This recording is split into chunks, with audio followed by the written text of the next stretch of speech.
Fala galera, tudo bem? Como você está, meu querido telespectador? Bem-vindo a mais um episódio aqui do nosso podcast, que eu apresento junto com o João e o Seiso, chamado Destrinchando Livros. E no livro de hoje a gente vai ver o quê? A visão das plantas da galerinha. Bom, e a gente está aqui hoje entrevistando meus queridos Pedro Sander Vincoleto, olá pessoal, Francisco Bom dia, senhores. e João Logan. Salve, rapaziada. E o tema do nosso podcast hoje vai ser o jardim e a quebra do maniqueísmo. Mas o que é o maniqueísmo mesmo? Ô, Léo, pra quem não sabe, quem tá, o pessoal que tá assistindo nós, o maniqueísmo é um modelo teórico dualista. Como assim? Como funciona? Fala do bem e do mal, da luz da escuridão, do espírito bom da carne e mal. Então só pode alcançar a salvação se você deixar o outro. Tá, agora vamos colocar isso no tema. Maniqueísmo. A gente está falando sobre o protagonista Celestino. Ele é bom, ele é mau, isso foi quebrado quando? Então, é isso que vamos ver com os nossos convidados. Nossos convidados aqui, né? E aí, rapaziada? Então, cara, do que eu li, ele era assim, o livro é bem sobre redenção, né? Ele era assim um cara mau, não era totalmente bom. Ninguém nunca é totalmente bom, mas ele era realmente bem mau antes do que nos é apresentado no livro, sabe? Os eventos que antecedem. Isso, dos eventos que precedem o livro. E ao decorrer da história, ele vai tendo a redenção dele e vai melhorando, evoluindo como pessoa e espírito. Mas por que você acredita que ele vai evoluindo? Em que momento tem essa redenção? Porque, por exemplo, o padre, o Alfredo, mais no final do livro, queria que ele se confessasse seus pecados para poder alcançar essa redenção. Então, pode dizer que ele realmente cresceu como pessoa, saiu de mal e foi pro bom? Ou isso não existe? Eu acho que essa é uma visão muito simplista, porque não tem como, ele não é definitivamente bom nem definitivamente mal, né? E o que o livro acho que quer passar é que o Celestino, o protagonista, ele não é bem neutro, mas não é bom, não é mal. Tipo, é porque essa ideia é muito simples. Tipo, Na época dele, ele era bom, mano. Não existia. Ele era um capitão de. Celestino? Não, pra época dele, não. Calma, deixa eu explicar. Sim, Porque ele era um capitão, ele era um capitão de navio negreiro, mano. sim. Ele não só era bom, como ele era uma pessoa prestigiada. Para uma boa parte da população, ele era bom, mano. Ele tava trazendo escravos pros caras, para ele. Dependendo do ponto de vista, Dependendo do POV, mano, ele era o herói. Pode ser bom ou você pode ser ruim, tudo depende da perspectiva. Bom, pra cidade ele não era, né? A cidade não gostava dele. Pros escravos ele não era, mas menos bacana. De fato, A gente chega nesse acordo, então. só que, tipo, mesmo pra época, esse era um trabalho meio digno. Sim. Você não queria até matava pessoas, pelo que eles falavam, que ele mordeu o pescoço de um cara, Ele era violento. era violento e tinha vontade de matar, ele ainda tinha essas memórias, né, De fato. mas a gente vê que, a decorrer do livro, isso vai mudando. Por exemplo, ele sentia vontade. Teve um trecho que falou que ele, toda vez que o padre saía da casa dele, tinha vontade de dar um tiro nas costas dele. Então ele ainda tem essa vontade assassina, só que ele parou. Ele reprimiu a vontade. Reprimiu sua vontade, criando a vida no seu jardim. Sim. Cara, muito da hora esse bagulho de redenção, tá? Isso até me lembra outra obra, né? Um mangá chamado Vinland Saga. É da hora. É muito da interessante, hora. que passa lá na época dos Big. Mangá é um estilo de quadrinho só que japonês, lá do Oriente ele é. E nesse mangá a gente acompanha o protagonista chamado Thor. Escute com atenção. Exatamente, ele vem se tornando bem famoso por conta das redes sociais A agora. frase é muito famosa. É, muito famosa. A frase, você não tem inimigos, ninguém tem nenhum inimigo. Que o protagonista ele passa por um processo de transformação, onde ele convive no meio da guerra, porque o período que ele está inserido, que no caso seria o tempo viking, lá nos anos 1950, eram os períodos mais violentos da história. Dinamarca e Inglaterra. Exatamente, os conflitos, exatamente, principalmente. E ele é inserido desde criança nesse campo de batalha, fazendo das atividades mais brutais, maiores atrocidades possíveis. E é semelhante ao protagonista do livro. Ele também age de maneira, porra, brutal, até, mano, bizarra, dependendo do ponto de vista que você olhar. E ao longo da obra, o Thorfinn ele vai se tornando uma pessoa melhor. Ele vai compreendendo a dor que ele causa. o sofrimento que ele causou para as outras pessoas. Algo que eu vejo muito no protagonista. Ele, ao longo do tempo, que o livro começa depois desse Não, evento. sim. Então, eu acho que ele vai compreendendo o que ele fazia de ruim. E vai tentando se tornar uma pessoa melhor. Mas nem todo mundo aceita, né? Tanto é que ele começa a cuidar do jardim e tudo, né? Meio de terapia até. De acordo com a psicologia, cuidar tanto de animais quanto de plantas pode ser muito benéfico para o seu cérebro, para a forma como você vê e interage com o mundo. O que vocês acreditam?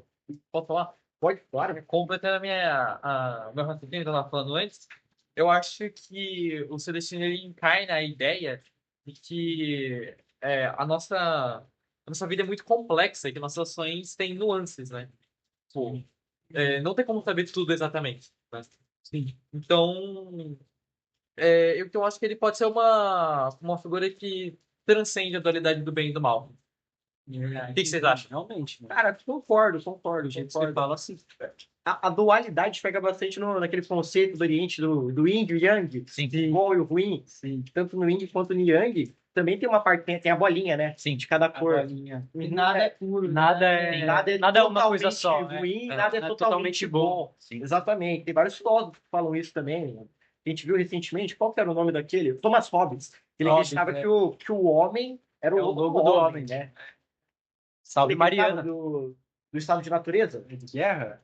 É que o homem, ele nasce mal. Ele nasce em conflito. Isso acaba o estado natural É. ia ser o estado de Na verdade, não mal. Ele nasce egoísta.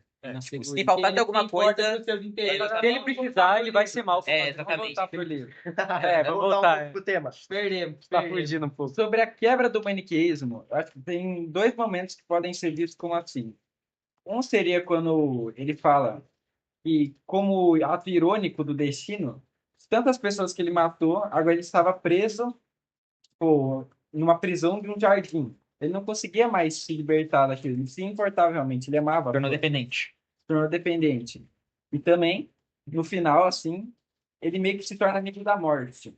Eu acho que ali mostra que, tipo, nem ruim nem bom. É a morte, é o fim. E a morte seria uma neutralidade, talvez. A morte, pra mim, não passa de uma verdade. Você já viu, né? O pessoal geralmente fala da verdade, você prefere a mentira gostosinha, porque geralmente você prefere a verdade ou a mentira. Até Nietzsche entrou um pouco nesse conceito de quanta verdade você é capaz de suportar. A morte, pra mim, é um fato. É a única certeza que a gente tem. O estoicismo fala muito disso. Realmente. E a compreensão que ele tem ao longo da obra é muito interessante. Você pega esses conceitos filosóficos, dá para você implementar muita coisa. Acho muito da hora. Sim. E, cara, para falar agora a verdade, nesse tempo de chuvinha aqui, gostoso, garganta seca, a gente vai ter que falar do nosso patrocinador. Fala, João. Retrovejoso. Pensa num dia ruim. Pensa num dia que você tá cansado. Você acorda e você só quer descansar. Tua copinha zero gelada. Ó, Direto do geladinha. patrocinador. Ó. E era pra abrir só agora, velho? Pessoal. Então corre lá na nossa loja lá, ó, destrinchandolivros.com.br e já coloca o cupom COCA10. Mano, ali é 10% de desconto em todos os nossos itens. Então, não perde, viu? Que essa promoção vai até dia 15 de novembro. Pra você ver que o Francisco, nosso convidado, ó, já acabou. Agora já matou essa aqui. Já matou a Coca inteira, Já viu? matou. Tava muito aqui, bom, ó, vou tava até muito dar bom. vinho pra você. Ô, louco. Ô, tio Milton, Humildade, né? humildade. Ajudando os convidados. Ajudamos convidados. Tá bom. Eu queria trazer outro ponto aqui, que é o seguinte. Que na época que esse livro foi escrito, era uma época que estava muito forte ainda o movimento de arte barroco e rococó. E nesses dois movimentos é muito comum dos artistas utilizarem das flores para representarem os sentimentos que não dava para ver no rosto dos personagens da obra.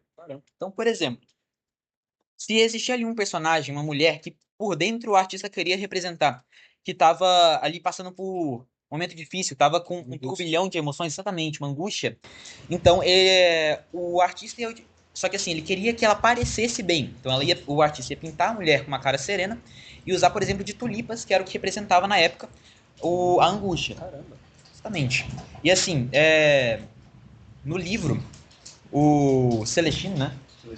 Ele planta algumas flores, eu acho que tem jeito da gente fazer uma ligação com isso daqui.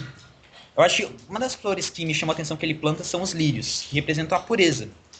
Isso é muito legal, porque, putz, é um cara que no passado já foi um monstro, tá plantando agora flores, Tá num nada estado mais mais fazendo puro. que O que, flores. que os cravos poderiam significar nesse negócio, então? Então, esse era outro ponto que eu ia chegar. Por quê? Porque o cravo representa a maldade.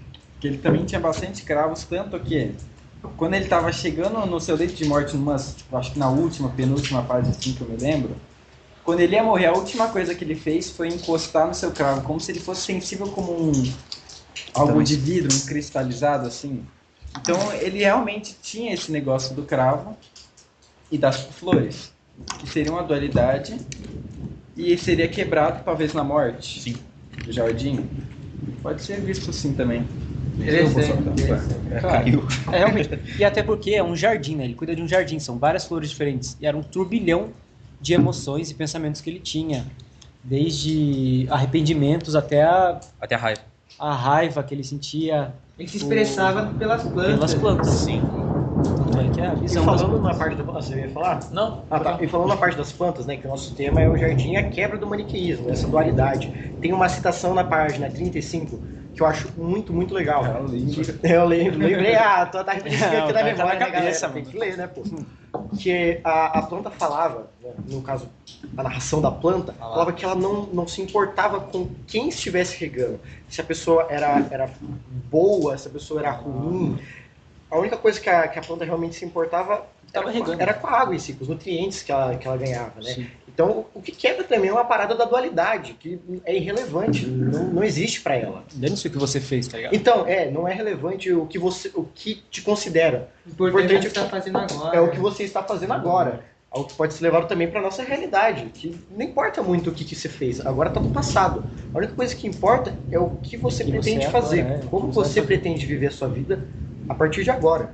Por isso se chama visão das plantas, né? Exatamente. então, Porque relaciona ah, novamente cara, a visão visão das do plantas livro. aí, Ótimo. mano. Nossa. Que é realmente a visão delas, né, mano? É narrada pelas plantas. Uhum, completamente. Então pode-se dizer que, tipo, o maniqueísmo foi quebrado a partir da visão das plantas sobre estarem sendo cuidadas por ele. Sim. Porque assim, qualquer pessoa no lugar das plantas não aceitariam ser cuidados por ele. Fato.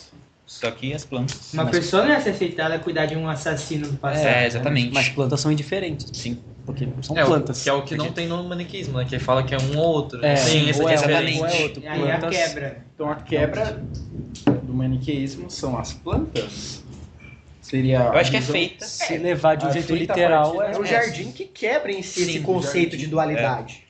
É um assassino cuidando de plantas. Um assassino é um monstro, dando vida. tá ligado? Exatamente. A pessoa que trazia a morte Então, plantando vida no seu olha que jardim. contradição Cara, legal que o livro lindo traz. isso. Ah, Então, exatamente. Cara, Muito, muito bacana. Bom, acho que a gente encerrou aqui o tema, não tem muito mais o que destrinchar, ou vocês querem falar mais algum ponto? não, mano. Eu concordei com tudo que vocês Acho que é falaram isso. aí. Eu acho que é Então, muito obrigado, pessoal do Memória Valeu, Bacana. rapaziada. aqui. Valeu, é nóis, Mário. Tamo Obrigado, junto. Tamo junto, É, Mariana. Valeu. As aulas da Mariana também. Bebam Coca Zero, viu? Bebam. É só isso, valeu, tamo junto. Falou.